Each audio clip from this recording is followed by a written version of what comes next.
Yesterday, I was able to have a discussion what it turns out to be a FEMA worker, and his responsibility was to monitor the trucks that's clearing out the debris. Uh, for people who don't know, that there was a big tornado out in Graves County, Mayfield, Kentucky, all the way to Bowling Green, Kentucky. It was pretty devastating, and the city and all of these counties, they're in the process of cleaning up all of this debris. And the reason why I went over there is because, of course, I'm in the process of harvesting as much firewood as I can. And people ask, why spend as much time harvesting firewood? Check to see how much a cord of wood goes for, and then you'll see what I'm talking about. And it takes me roughly an hour and a half, 2 hours to fill up a 16-foot by 7-foot trailer load of wood. But that's not the reason why I'm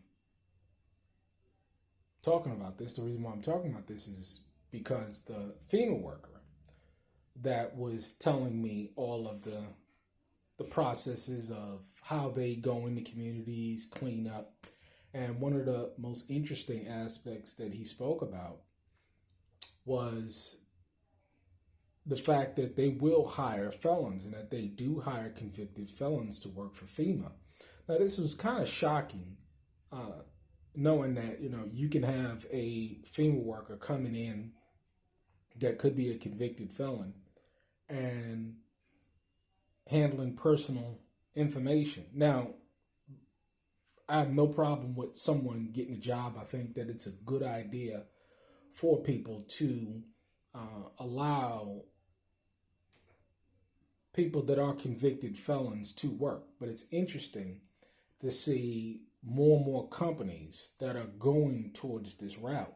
It reminds me of the movie RoboCop 3, where they begin to hire convicted felons to do police work. And it reminded me of that because as you see the moral decline, as you see the economic decline in this country, you will notice that there's a lot of despair and there's a lot of poverty. And it was interesting to sit down for like a half hour and talk to this man. I mean, we were outside. The weather was probably about 65 degrees yesterday. And, he was just giving me, I was just asking him questions. He was giving me all types of information in terms of the local area where he was from, the diversity in the local population, things of that nature. But the most interesting thing that stuck out was the fact that there's a lot of federal agencies that will hire convicted felons to do a vast majority of tasks that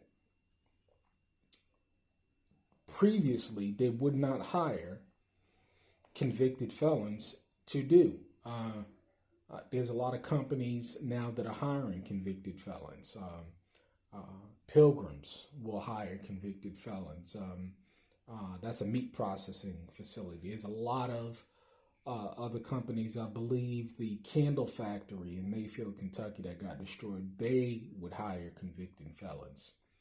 And it's kind of interesting to see this development where you have a declining work population because people will prefer to sit on their ass and get a stimulus check or some type of government handout. So it has created a vacuum of people that are not available to work retail jobs, to work these service sector jobs that pretty much nobody wants to work. You can't tell me that somebody is gung-ho and excited about working for Walmart or Dollar General or CNA job. They're very strenuous jobs, but what I'm seeing And what we should expect to see as we continue on with this economic decline is that they continue to hire convicted felons, people that have criminal records, and it's kind of interesting because you have these people lined up and giving personal information to people to get whatever assistance that they can from the government. But I don't think that it's known that the FEMA worker that you could possibly be sitting down with and filling out an application and giving your personal data to is in fact a convicted felon.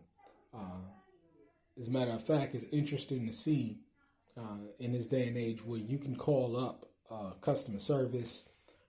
A lot of these jobs are outsourced to prison, in the prison industrial complex, prison labor. It's amazing. Now, again, don't get me wrong. I believe that a person that has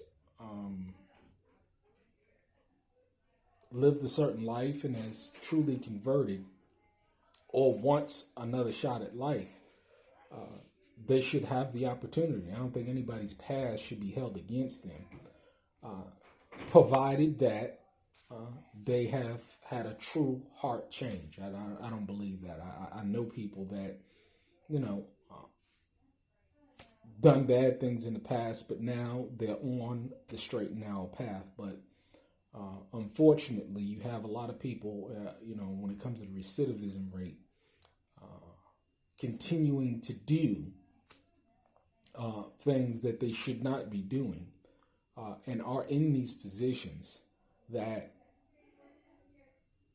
could compromise the health and safety and welfare of the average citizen that may not know that these people are answering the phone when you call up to find about your credit card or any myriad of information that you may interact with online or wherever to get information or to find out balances or anything where you have to call up a customer service representative or you have to interact with some type of agency to get goods or services or whatever. But it's just to be mindful of. The federal government will hire convicted felons. There are a lot of people at FEMA that are, in fact, convicted felons. So you just may want to be mindful of that when you are interacting with these people. I didn't know. It's like one of those things that you don't know unless, you ask. And I'm an inquisitive person, so if somebody's going to give me information, I'm going to take it. But just be mindful. The federal government will hire convicted felons to do these jobs because who else going to do them?